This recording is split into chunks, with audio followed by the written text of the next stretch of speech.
السلام علیکم ورحمۃ اللہ وبرکاتہ۔ الحمد للہ نحمده ونستعینه ونستغفره ونؤمن به ونتوکل علیہ ونعوذ باللہ من شرور انفسنا ومن سیئات اعمالنا من يهده الله فلا مضل له ومن يضلله فلا هادي له ونشهد أن لا إله إلا الله وحده لا شريك له ونشهد أن سيدنا ونبينا ومولانا محمدا عبده ورسوله أما بعد فأعوذ بالله من الشيطان الرجيم بسم الله الرحمن الرحيم وَلَقَدْ آتَيْنَا لُقْمَانَ الْحِكْمَةَ أَنِ اشْكُرْ لِلَّهِ وَمَنْ يَشْكُرْ فَإِنَّمَا يَشْكُرُ لِنَفْسِهِ وَمَنْ كَفَرَ فَإِنَّ اللَّهَ غَنِيٌّ حَمِيدٌ صدق اللہ العظیم وصدق رسوله النبي الكريم ونحن على ذلك لمن الشاهدين والشاكرين والحمد لله رب العالمين اللهم صل على سيدنا ونبينا ومولانا محمد وعلى آل سيدنا ونبينا ومولانا محمد وبارك وسلم۔ محترم سامعین کرام اور عزیزان ملت، ایک سچا پکا مسلمان جس طرح یہ چاہتا ہے کہ میری زندگی پروردگار عالم کے احکام کے مطابق اور پیارے نبی محمد عربی صلی اللہ علیہ وسلم کے سنت طریقے کے مطابق گزرے، اسی طرح سے سچے پکے مسلمان یہ بھی چاہتا ہے کہ میری اولاد کی زندگی بھی اللہ کے احکام اور رسول اللہ صلی اللہ علیہ وسلم کے طریقے کے مطابق گزرے۔ تو اللہ رب العزت نے جس طرح قرآن مقدس کے اندر زندگی گزارنے کا طریقہ بتایا ہے، اسی طرح سے اولاد کی تربیت کا طریقہ بھی بتایا ہے کہ لوگوں اپنی اولاد کی تربیت کس طرح کرنی ہے، اور اولاد کے تربیت میں ترتیب تک بتایا ہے۔ اللہ رب العزت نے انسان کو جو اولاد دیا ہے یہ اللہ کی جانب سے اللہ کی امانت ہے، اللہ کی یہ امانت ہے، تو اللہ رب العزت نے اس کا حکم دیا ہے کہ اپنی اولاد کی صحیح تربیت کرے۔ تربیت کے حکم کے ساتھ ترتیب بھی بتایا ہے کہ اولاد کی کیسی تربیت کرنی ہے۔ تو اولاد کے تربیت کے سلسلے میں اللہ رب العزت نے حضرت لقمان علیہ السلام کے نصیحتوں کو، جو اپنی اولاد کو نصیحت کر رہے ہیں، اولاد کی جو تربیت کے متعلق ہے، اس چیز کو اللہ رب العزت نے قرآن مقدس کے اندر بیان فرمایا ہے۔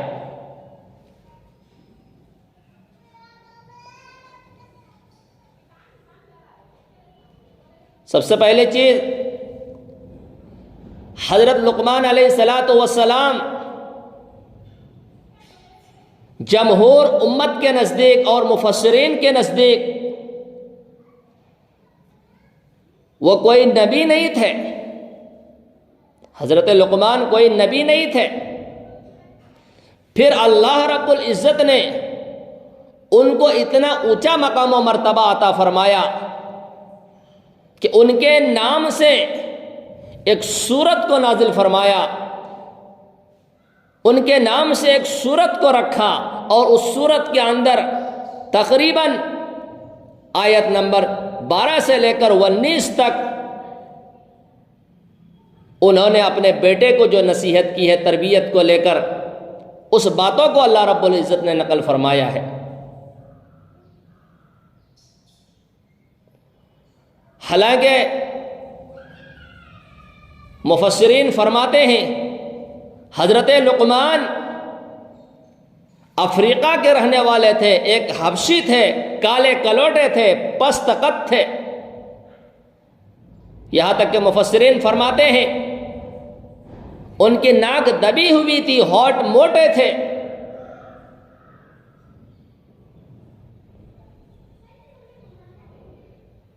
دیکھا جائے تو دنیا کے اعتبار سے کوئی چیزیں ان کے اندر نہیں تھی۔ آج لوگ دنیا میں کوئی اپنے حسن و جمال پر فخر کرتا ہے، حسن کو لے کر، خوبصورتی کو لے کر اکڑتا ہے اور وہ ناز کرتا ہے کہ میں اتنا خوبصورت ہوں۔ کوئی اپنے مال و دولت کو لے کر تکبر کرتا ہے، مال و دولت کو لے کر اکڑتا ہے کہ میں سب سے زیادہ مالدار ہوں، میں سب سے زیادہ رئیس ہوں۔ تو مفسرین فرماتے ہیں حضرت لقمان کے پاس نہ حسن و جمال اور خوبصورتی ہے، نہ ہی مال و دولت ہے، پھر بھی اللہ رب العزت نے ان کو اتنا اونچا مقام مرتبہ عطا فرمایا کہ ان کے نام سے ایک سورت کو نازل فرمایا اور کئی آیتوں کو اللہ رب العزت نے ان کے بارے میں اتاری ہے۔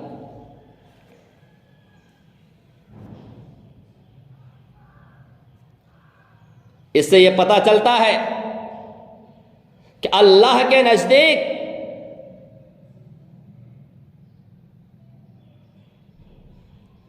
نہ حسن و جمال ہے، نہ مال و دولت ہے۔ اللہ رب العزت اگر کسی چیز کو دیکھتا ہے تو انسان کے نیت کو دیکھتا ہے۔ اللہ رب العزت اگر کسی چیز کو دیکھتا ہے، اللہ اس کے ایمان کو دیکھتا ہے۔ اللہ اگر کوئی چیز کو دیکھتا ہے، اس کے تقوی کو دیکھتا ہے۔ اس لیے کہ انسان میں اگر کوئی انسان، سب کے سب انسان برابر ہے، چاہے مالدار ہو یا چاہے غریب ہو، اللہ کے نزدیک سب کے سب برابر ہے۔ ہاں اگر کوئی افضل ہے لوگوں میں تو اپنی ایمانی بنیاد پر افضل ہے۔ جس کا ایمان جس سے زیادہ مضبوط ہے، ایمانی بنیاد پر وہ افضل ہے، تقوی کی بنیاد پر وہ افضل ہے، ورنہ سارے امیر و غریب اللہ کے نزدیک برابر ہے۔ اس لیے کہ اللہ فرماتے ہیں یا ایھا الناس انا خلقناکم من ذکر و انثی وجعلناکم شعوبا وقبائل لتعارفوا ان اکرمکم عند اللہ اتقاکم۔ اے لوگو، ہم نے ایک مرد اور عورت سے تم کو پیدا فرمایا، خاندان اور قبیلے بنائے تاکہ تم پہچانے جاؤ۔ ان اکرمکم عند اللہ اتقاکم، بے شک تم میں عزت والے وہ ہے جس کے اندر تقوی ہو۔ تو یاد رکھے لوگو، اللہ تبارک و تعالی ہمارے حسن و جمال کو نہیں دیکھتا، ہمارے مال کو، دولت کو نہیں دیکھتا، بلکہ اللہ رب العزت اس چیز کو دیکھتا ہے کہ ہماری نیت کیسی ہے، ہمارے اندر تقوی کتنا ہے، ہمارے اندر ایمان کیا ہے۔ حضرت لقمان کے پاس کچھ نہیں، اللہ نے ان کی تقوی کی بنیاد پر، ان کے ایمان کی بنیاد پر وہ مقام و مرتبہ عطا فرمایا ہے کہ ان کی نصیحتوں کو جو بیٹے کو کر رہے ہیں، اللہ نے قرآن کے اندر ذکر فرمایا تاکہ لوگ اپنے اولاد کی ایسی تربیت کریں۔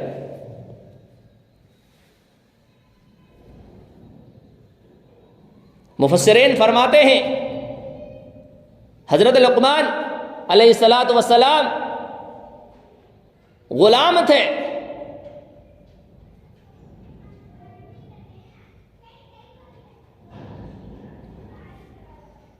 افریقہ کا رہنے والے تھے۔ افریقہ سے جب وہ، حبشہ سے جب وہ عرب آئے تو عرب میں رہنے لگے تو عرب کے لوگ ان کو جانتے تھے،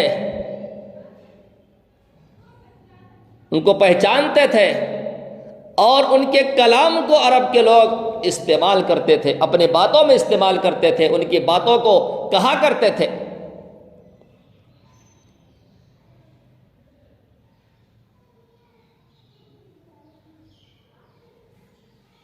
تو اللہ تبارک و تعالیٰ نے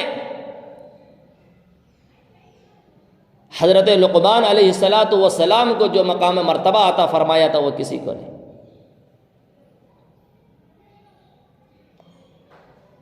سعید ابن مسیب رحمۃ اللہ علیہ کے پاس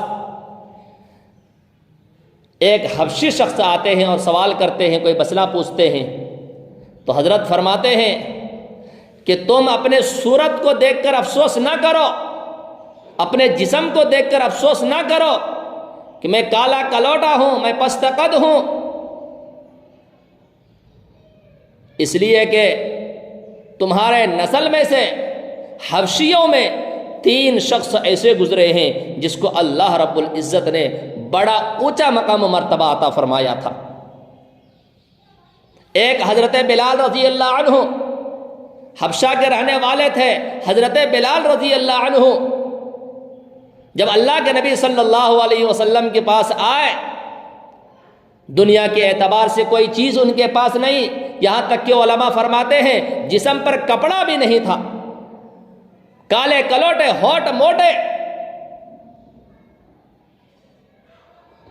جسم ہمیشہ پسینے میں سرابور، جس کے جسم سے پسینے کی بدبو آ رہی ہو۔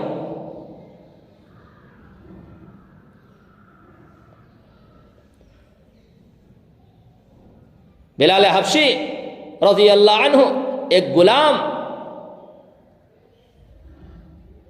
لیکن میرے بھائیوں اللہ کے نبی صلی اللہ علیہ وسلم کی خدمت میں آئے، کلمہ پڑھ کر مسلمان ہوئے، اسلام کے دائرے میں آئے، جب ان کے اندر ایمان آیا، ایمان کی مضبوطی ان کے اندر اتری، اللہ کا یقین اس کے اندر آیا، اسلام کی محبت ان کے دل میں آیا، پیارے نبی کی محبت ان کے دل میں سمایا، پھر میرے بھائیوں اللہ رب العزت نے انہی غلام کو، انہی حبشی کو جن کا جسم لوگ دیکھنا پسند نہیں کرتے تھے، جن سے لوگ بات کرنا پسند نہیں کرتے تھے، جن کے پسینے سے لوگ دور ہوا کرتے تھے، لیکن ایمان کی وجہ سے اللہ نے ان کو وہ مقام و مرتبہ عطا فرمایا کہ دنیا آج بھی ان کے نام پر فخر کرتے ہیں کہ بلال کا وہ ایمان۔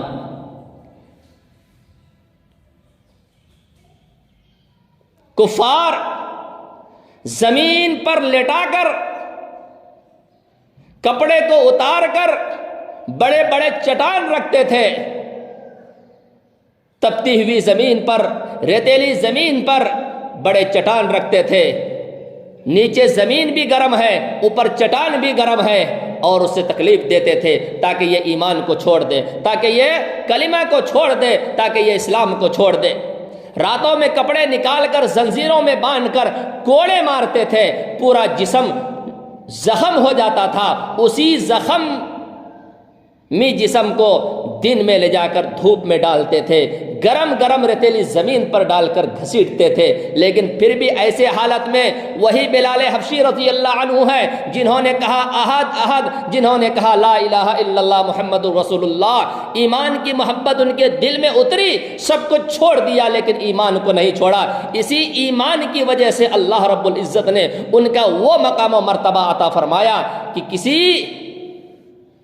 اور صحابی کو ان کے برابر مرتبہ نہیں ملا۔ ہاں میرے بھائیوں صحابہ میں الگ الگ ہے، بلال حبشی رضی اللہ عنہ ہے، ان کا الگ مقام ہے، ابو بکر صدیق رضی اللہ عنہ ہے، ان کا صحابہ میں سب سے اونچا مقام ہے، عمر فاروق رضی اللہ عنہ ہے، ان کا مقام بھی ہے، عثمان غنی رضی اللہ عنہ ان کا مقام بھی ہے، علی مرتضی رضی اللہ عنہ ان کا مقام بھی ہے، تمام صحابہ کا مقام بھی الگ الگ اپنی جگہ پر ہے، لیکن بلال حبشی رضی اللہ عنہ کا مقام بھی اونچا ہے میرے بھائی۔ وہ بلال حبشی جس کے بارے میں اللہ کے نبی نے فرمایا اے بلال میں نے دیکھا خواب میں جنت میں جا رہا ہوں، جنت میں چل رہا ہوں، میرے پیچھے پیچھے کسی کی چلنے کی آواز آ رہی ہے، چل رہے ہیں، جوتے کی آواز آ رہی ہے۔ تو میں نے پوچھا یہ کس کی پیچھے چلنے کی آواز آ رہی ہے؟ تو بتایا گیا، فرشتوں نے مجھے کہا زمین پر بلال حبشی چل رہے ہیں، ان کے چلنے کی آواز آسمان تک پہنچ رہے ہیں۔ اللہ کے نبی صلی اللہ علیہ وسلم پوچھتے ہیں اے بلال تمہارا کیا عمل ہے کہ تم زمین پر چلتے ہو، چلنے کی آواز آسمان تک پہنچ جاتی ہے، کیا کرتے ہو؟ بلال حبشی رضی اللہ عنہ نے کہا یا رسول اللہ چھوٹا سا عمل ہے، جب بھی میرا وضو ٹوٹ جاتا ہے فوراً وضو کرتا ہوں، وضو کے بعد تحیۃ الوضو کی 2 رکعت نماز پڑھ لیتا ہوں، یہی عمل ہے۔ اللہ کے نبی نے فرمایا اسی عمل عمل کی وجہ سے اللہ نے تمہارا اتنا اونچا مقام کیا ہے، تم زمین پر چلتے ہو، وہ آواز اللہ آسمان تک پہنچا دیتے ہیں۔ تو سعید ابن مسیب رحمۃ اللہ علیہ نے فرمایا حبشی میں 3 بڑے بڑے لوگ گزرے ہیں، اسی لیے تم اپنی صورت پر افسوس نہ کرو۔ دوسرے عمر فاروق رضی اللہ عنہ کے غلام، آزاد کردہ غلام، اور تیسرے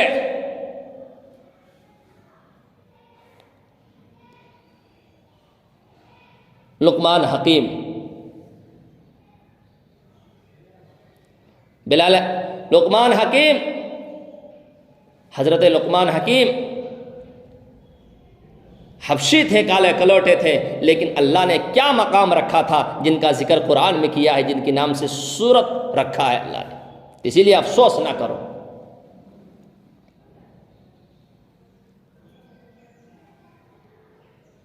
تو اللہ رب العزت نے حضرت لقمان حکیم علیہ الصلاۃ والسلام کو یہ مقام و مرتبہ عطا فرمایا۔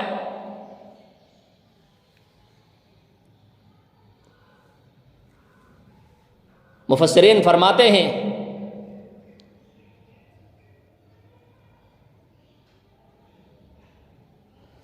اللہ رب العزت، میں نے ابھی آیت پڑھی، فرماتے ہیں وَلَقَدْ آتَيْنَا لُقْمَانَ الْحِكْمَةَ، ہم نے لقمان علیہ الصلاۃ والسلام ان کو حکمت عطا کی ہے۔ اللہ رب العزت فرماتے ہیں ہم نے حضرت لقمان کو حکمت دیا ہے۔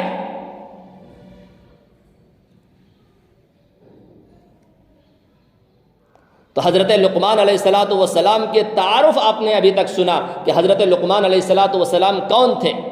تو اللہ فرماتے ہیں حضرت لقمان علیہ الصلاۃ والسلام کو ہم نے حکمت دی۔ مفسرین فرماتے ہیں حضرت لقمان علیہ الصلاۃ والسلام کے پاس اللہ کے جانب سے پیغام آیا اور 2 چیزیں دی گئی، اور یوں کہا گیا لقمان 2 چیزیں تمہارے پاس ہے، 2 میں سے کسی ایک چیز کو اختیار کر لو، چاہو تو نبوت کو اختیار کر لو، چاہے تو حکمت کو اختیار کر لو۔ ایک نبوت کو بھی پیش کیا اور دوسرا حکمت کو بھی پیش کیا، کہا تمہاری مرضی، اپنے طرف سے تم اختیار کر سکتے ہو۔ حضرت لقمان علیہ الصلاۃ والسلام نے حکمت کو اختیار کیا اور نبوت کو چھوڑ دیا۔ لوگوں نے پوچھا آپ نے حکمت کو اختیار کر لیا، نبوت کو چھوڑ دیا، حالانکہ نبوت بہت اونچا کام ہے، بہت اونچا مقام و مرتبہ ہے، آپ نے اس کو قبول نہیں کیا، اس کو نہیں لیا، اس کو اختیار نہیں کیا، اس کو نہیں چنا۔ تو حضرت لقمان علیہ السلام کہنے لگے اللہ رب العزت اگر اپنے فضل سے مجھے دیتا، اللہ اپنے اختیار سے مجھے دیتا کہ لقمان حکیم نبوت لے لو، تو میں نبوت کو لے لیتا۔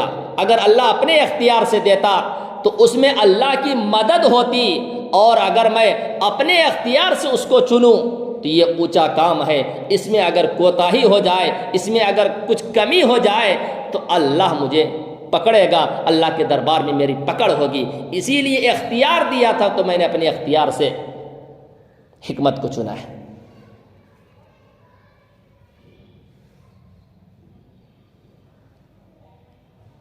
تو اللہ رب العزت نے حضرت لقمان علیہ الصلاۃ والسلام کو حکمت سے نوازا۔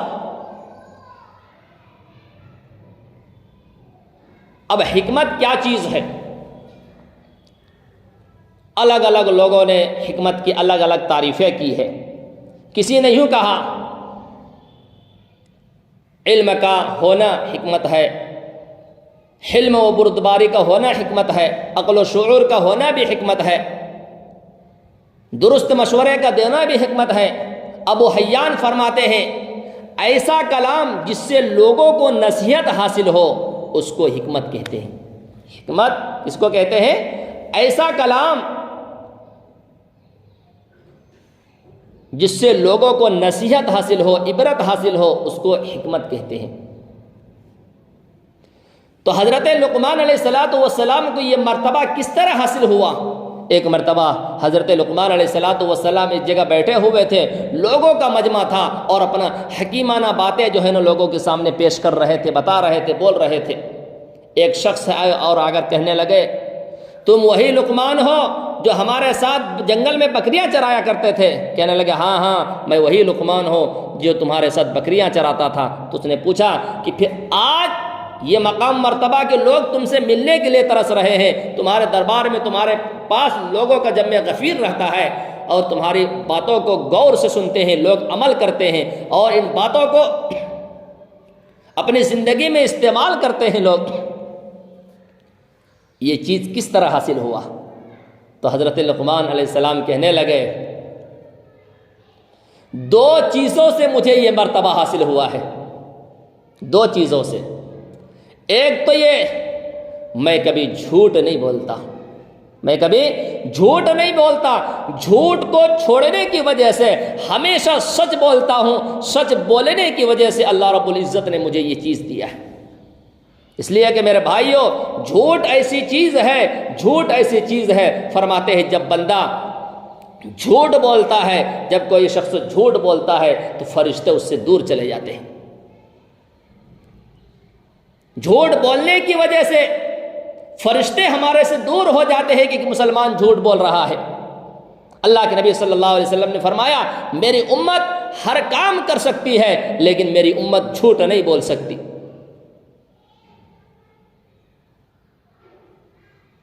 جھوٹ ہی میرے بھائیوں بہت بڑا گناہ ہے۔ جھوٹ کی وجہ سے ہی انسان کیسے کیسے گناہوں میں مبتلا ہو جاتا ہے۔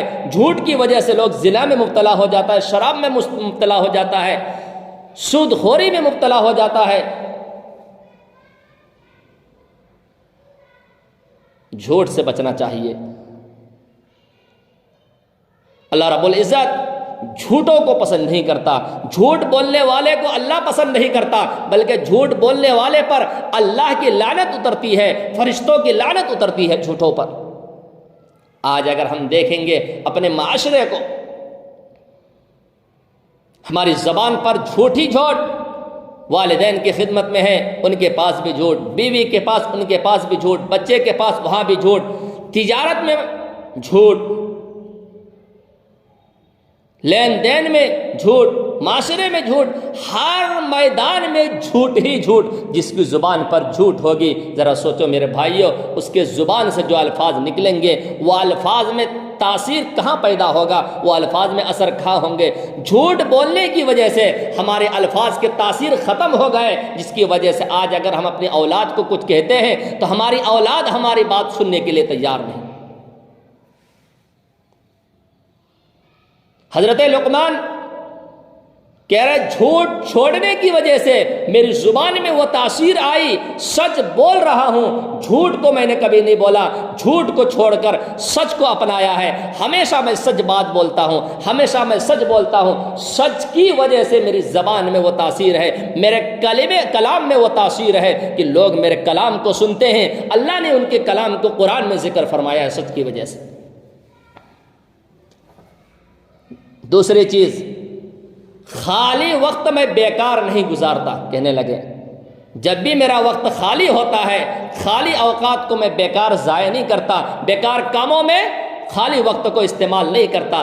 آج اگر ہم دیکھیں گے میرے بھائیوں، ہم بیکار وقت جو ہے نا کتنے فون میں لگا رہے ہیں، بیکار وقت اپنے ساتھیوں کے ساتھ لگا رہے ہیں، بیکار غیبت کی باتوں میں سرکلوں میں کھڑے ہیں، روڈ میں کھڑے ہیں، بازار میں کھڑے ہیں، گناہوں میں، گناہ کی باتوں میں جو ہے نا لگے ہوئے ہیں۔ ہمارا وقت بیکار ہی بیکار گزر رہا ہے۔ تو حضرت لقمان حکیم کہنے لگے انہی دو کی وجہ سے اللہ نے مجھے یہ مقام و مرتبہ عطا فرمایا ہے۔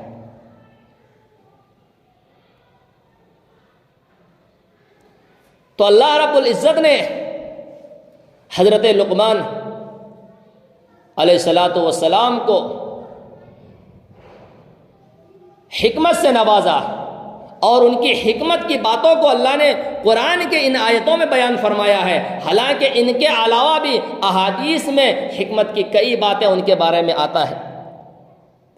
اور کتابوں میں ان کی حکمت کی باتیں درج ہے، کئی باتیں ان کی حکمت کے جو ہے نا کتابوں میں لکھی ہوئی ہیں۔ اللہ رب العزت حکمت کے ساتھ ساتھ سب سے پہلا کام ان کو جو دیتے ہیں، انشکر للہ، انشکر للہ، اللہ کا شکر ادا کرو۔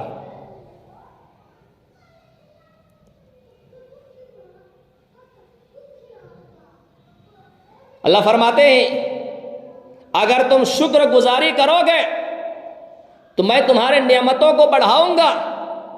لقمان حکیم سے اللہ رب العزت نے پہلا کام یہ دیا، یہ حکم دیا کہ اللہ کا شکر ادا کرو، اس لیے کہ میرے بھائیوں کوئی نعمتیں اگر اللہ کے جانب سے ہمیں مل جائے تو اس نعمتوں پر ہمیں شکر ادا کرنے چاہیے۔ نعمت ملنے پر اسی لیے تو سکھایا جاتا ہے کوئی چیز بھی ملے ہمیں الحمدللہ کہو، پانی پی کر فارغ ہو گئے الحمدللہ کہو، کھانے سے فارغ ہو گئے الحمدللہ کہو، نعمت کے ملنے پر الحمدللہ یعنی اللہ کے شکر گزار ہوتے ہیں، اللہ کی بڑائی بیان کرتے ہیں۔ تو اللہ فرماتے ہیں شکر گزاری کرو گے تو تمہارے نعمتوں کو بڑھاؤں گا۔ شکر گزاری کرنے پر، شکر ادا کرنے پر ہمارا ہی فائدہ ہے، اللہ کا اس سے کوئی فائدہ نہیں۔ شکر گزاری سے ہمارا فائدہ، اللہ کا اس سے کوئی فائدہ نہیں۔ اللہ استغنا ہے، اللہ غنی ہے۔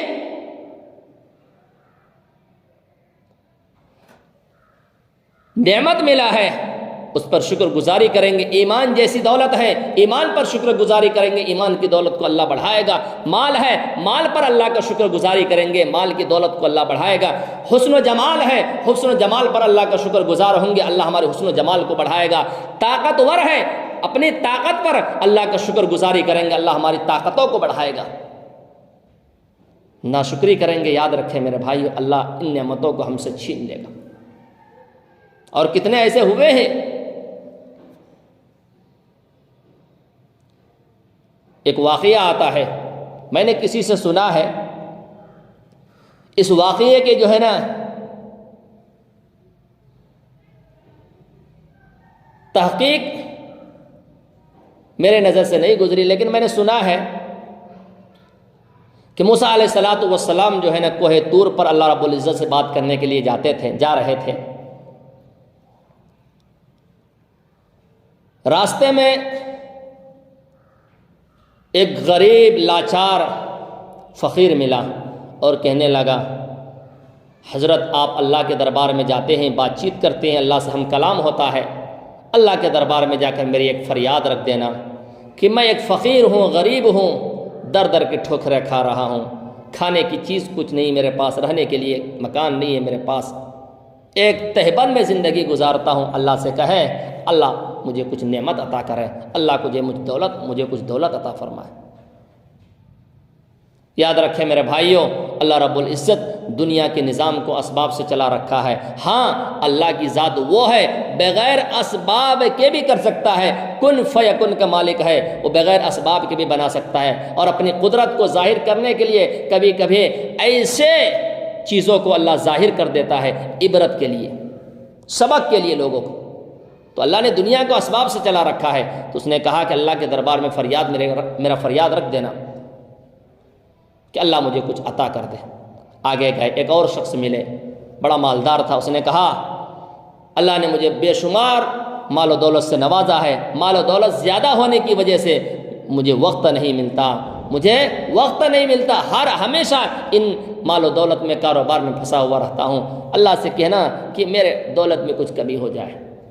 موسیٰ علیہ السلام اللہ کے دربار میں جاتے ہیں اور کہتے ہیں کہ مالدار سے کہنا کہ وہ میری ناشکری کرے، جب وہ میری ناشکری کرے گا خود بخود جو ہے نا اس کے مال کم ہو جائیں گے، اور غریب سے کہنا کہ وہ میرا شکر گزار بن جائے، نعمتوں پر شکر گزاری کرے، میں اس کے نعمتوں کو بڑھاؤں گا۔ مالدار سے کہا کہ ناشکری کرو تمہارا مال کم ہو جائے گا، غریب کے پاس آ کر کہتے ہیں اللہ کا شکر گزار ہو جاؤ، اللہ کا شکر گزار ہو جاؤ، اللہ تمہاری نعمتوں کو بڑھائے گا۔ کہنے لگے میرے پاس کون سی نعمت ہے جس پر میں اللہ کا شکر گزار بنوں؟ نہ میرے پاس پہننے کے لیے کپڑے ہیں، نہ کھانے کے لیے غلہ ہے، نہ کھانے کا کوئی انتظام، نہ رہنے کا کوئی انتظام، تو پھر میں شکر گزاری کس بات پر ہوں؟ کس بات کا میں شکریہ ادا کروں؟ لوگوں ذرا سوچے آپ، اللہ فرماتے ہیں تم اپنے جسم کے اندر دیکھو اللہ کی کتنی نعمتیں ہیں، اللہ نے ہمیں پکڑنے کے لیے ہاتھ دیا ہے، ذرا سوچو ہمارے ہاتھ نہیں ہوتے تو ہمارا کیا حال ہوتا؟ پکڑنے کے لیے ہم ترستے، جن کے پاس ہاتھ نہیں ان سے جا کر پوچھو ہاتھ کی قدر۔ اللہ نے پیر جیسی نعمتیں دی ہے، اگر پیر نہیں ہوتا ذرا سوچو کہ ہم کس طرح سے چل سکتے تھے۔ جن کے پاس پیر نہیں ہے ان سے جا کر پوچھو اس نعمت کی قدر۔ آنکھ نہیں ہوتا ہم دنیا کی خوبصورتی کو کس طرح دیکھ سکتے، ہم اپنے اولاد کو کس طرح دیکھ سکتے؟ جس کے پاس آنکھ نہیں جا کر پوچھو، وہ کہہ رہے ہوں گے کاش مجھے آنکھ ہوتی، آنکھ میں روشنی ہوتے، کاش میں دیکھ سکتا کہ دنیا کتنی خوبصورت ہے، میری اولاد کتنی خوبصورت ہے۔ اللہ نے کان سننے کی طاقت دی ہے، زبان بولنے کی طاقت دی ہے، یہ ساری نعمتیں ہیں، اتنی نعمتیں اللہ نے تمہیں دے رکھی ہے، اور کہتے ہیں کہ کس بات پر شکر گزار ہو؟ ان نعمتوں کا کتنا شکر گزار ہوں گے میرے بھائیوں؟ ہم اللہ کی جو ہے نا نعمتوں کا شکر گزاری نہیں کر سکیں گے۔ ناشکری کی فرماتے ہیں زور سے ہوا آئی، ایک تہبند تو بن رکھا تھا، وہ تہبند بھی جو ہے ہوے میں اڑ کر چلا گیا، اب تو وہ نعمت بھی اس سے چھین لی گئی۔ اسی لیے میرے بھائیوں، اللہ اگر کوئی نعمت دے تو اس نعمت پر ہم سب کو اللہ کا شکر گزار بننا ہے، نعمتوں پر شکر گزاری کرنا ہے۔ اب اس کے بعد حضرت لقمان علیہ السلام اپنے بیٹوں کو جو نصیحت کر رہے ہیں، ان نصیحتوں کا ذکر ہے کہ کس طرح سے اپنے بیٹوں کو نصیحت کیے ہیں۔ انشاءاللہ اگلی مجلس میں آپ کے سامنے یہ بات آئے گی۔ اللہ ہم سب کو عمل کی توفیق عطا فرمائے، آمین۔ وآخر دعوانا الحمدللہ رب العالمین۔